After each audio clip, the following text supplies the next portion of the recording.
அங்கீங்கனாதபடி எங்கும் நிறைந்திருக்கிற, எல்லாம் அறிந்திருக்கிற, அனைத்தையும் கடந்திருக்கிற வல்ல இறையோனின் நற்கிருபையால் நம் அனைவர் மீதும் சாந்தியும் சமாதானமும் உண்டாவதாக.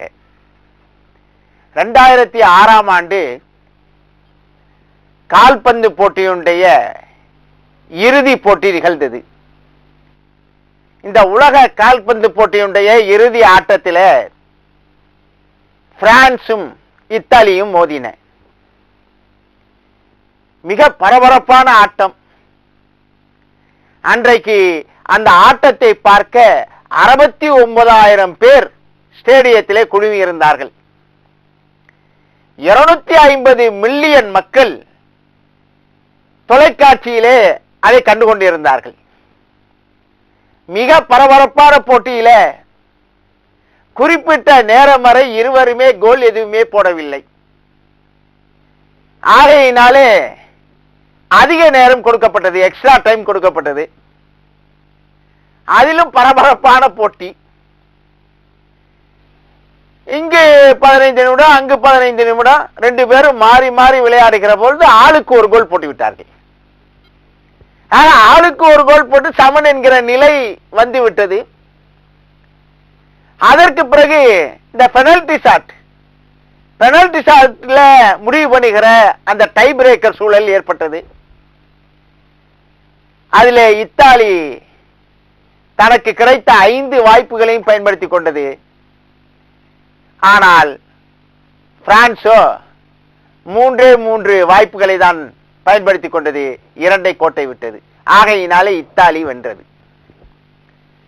இது என்ன ஒரு பெரிய செய்தி இருக்கிறது என்று சொன்னா, மிகப்பெரிய சாம்பியனாக கருதப்பட்ட பிரான்ஸ் ஏன் தோற்றது என்று சொன்னால், அந்த அணி வீரர்களிடத்திலே காணப்பட்ட ஒரு சோர்வுதான். அந்த சோர்வுக்கு காரணம் என்ன தெரியுமா? கடைசியாக இந்த 5 பந்துகள் பெனல்டி ஷாட் அடிக்க வேண்டிய நேரத்தில் அந்த பிரான்ஸ் அணியுடைய கேப்டன், அணி தலைவர் ஜிடேன் இல்லை. இந்த எக்ஸ்ட்ரா டைம் ஆட்டம் ஆடிக்கொண்டிருந்த போது ஒரு 10 நிமிடங்கள் ஆன பின்னாலே ஜிடேன் இத்தாலி வீரர் மேட்ரசி என்பாரை தலையாலே முட்டி கீழே சாய்த்து விட்டார். இதை பார்த்து கொண்டிருந்த துணை நடுவருக்கு தெரியப்படுத்த உடனே நடுவர் சிவப்பு அட்டையை காட்ட ஆட்டத்தில் இருந்தே ஜிடேன் வெளியேற்றப்பட்டார். இந்த அணித்தலைவர் ஜிடேன் சாதாரணமான ஆள் அல்ல.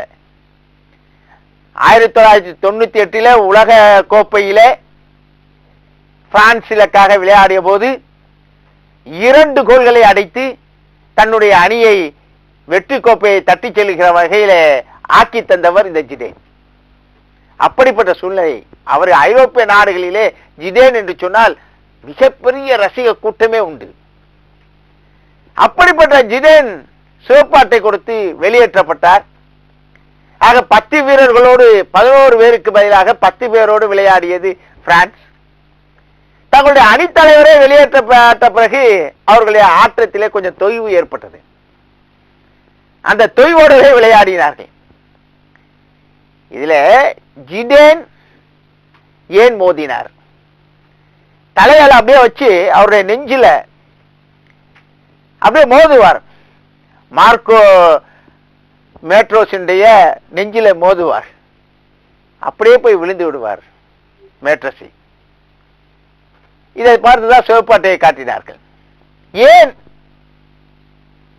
ஒரு அணி தலைவர் அப்படி செய்யலாமா என்று பகிரங்க கருத்து மோதல்கள் எல்லாம் ஏற்பட்டன. அவர் சொன்னார், என்னை இவர் அவமானப்படுத்தினார், கேவலமான சொற்களினாலே திட்டினார், பொறுத்து பார்த்தேன் முடியவில்லை, இப்படி ஆகிவிட்டது என்று ஜிடேன் சொன்னார். அதற்கு முன்னாலேயே ஆட்டத்திலேயே பார்த்தவர்களுக்கு தெரியும், ஒரு 10 நிமிடமாகவே 2 பேருக்கும் அப்படியே கசமுச என்று ஒருவருக்கொருவர் பேசிக்கொண்டார்கள். கடைசியாக இது நிகழ்ந்து விட்டது. யோசித்து பார்க்க வேண்டும். ஒரு புகழ்பெற்ற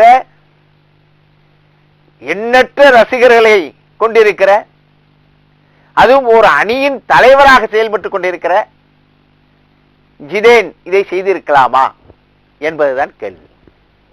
அவருடைய ஒரு சிறிய செயலினாலே எத்தகைய பெரிய விளைவு ஏற்பட்டது என்பதை எண்ணி பார்க்க வேண்டும். அவர் மேட்ரோசி இவரை புரோவோக் பண்ணி இருக்கலாம்,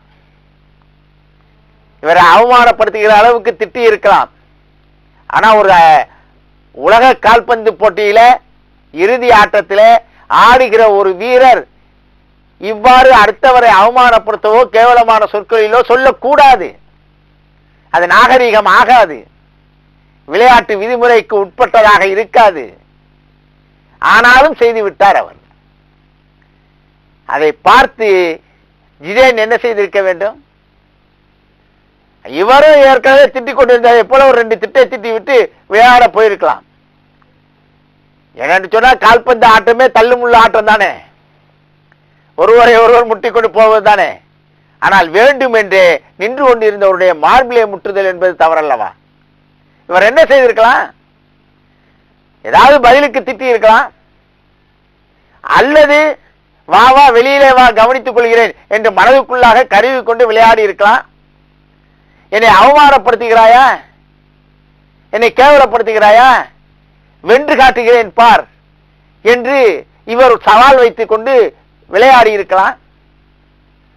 அதையெல்லாம் செய்யாமல் என்னன்னு சொன்னா ஒரு காரியம் நிகழ்கிற இடத்தை பார்க்க வேண்டும், நேரத்தை பார்க்க வேண்டும், யார் செய்கிறார், யாருடன் செய்கிறோம் என்பதையெல்லாம் எண்ணி பார்க்க வேண்டும். ஒரு உலக கால்பந்து போட்டியுடைய இறுதி பந்தயத்தில் ஒரு பெரிய நாட்டிற்காக ஒரு புகழ்பெற்ற வீரர் விளையாடி கொண்டிருக்கிற போது அவர் இத்தகைய செயலை செய்யலாமா? செய்திருக்க கூடாது என்பதுதான் அத்தனை பேருடைய தீர்ப்பும். அதே போலத்தான் 1997 ஜூன் மாதம் 28ஆம் தேதி லாஸ் வேகாஸிலே ஒரு குத்துச்சண்டை போட்டி. மைக் டைசனுக்கும் ஹோலிஃபீல்டுக்கும் இடையிலே சண்டை. எக்கச்சக்கமான ரசிகர்கள் கூட்டம், இருவருக்கும் ரசிகர்கள் அதிகம். அப்ப 2 பேரும் மோதிக்கொள்கிறார்கள். முதல் 2 ரவுண்டு டைசன் தோற்று விடுகிறார், ஹோலிஃபீல்டு வென்று விடுகிறார். இப்ப 3வது ரவுண்டு நடந்து கொண்டு இருக்கிற போதே கிட்டத்தட்ட முடிவுக்கு வருகிற நேரத்தில் மைக் டைசன் என்ன செய்தார் தெரியுமா?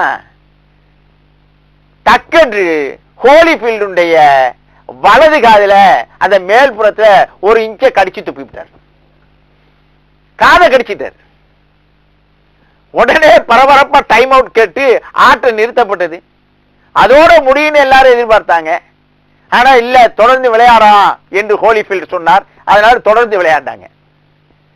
திரும்ப அந்த சண்டை நடக்குது, குத்துச்சண்டை.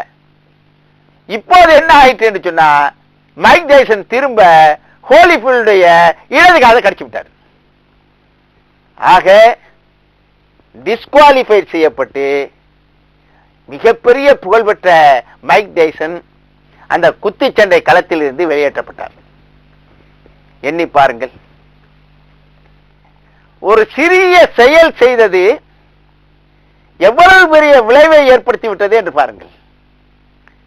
ஒரு உணர்ச்சி வசப்பட்டு அங்கே ஜிடேன் செய்தது, இங்கே மைக் டைசன் செய்தது, இரண்டுமே எவ்வளவு பெரிய தீராத கரையை, கலங்கத்தை அவர்கள் இருவர் மீதும் ஏற்படுத்தி விட்டது என்பதை எண்ணி பார்க்க வேண்டும். அங்கே ஜிடேன் அந்த போட்டியோட தன்னுடைய கேரியரையே முடித்துக் கொள்வதாக சொல்லி இருந்தார்.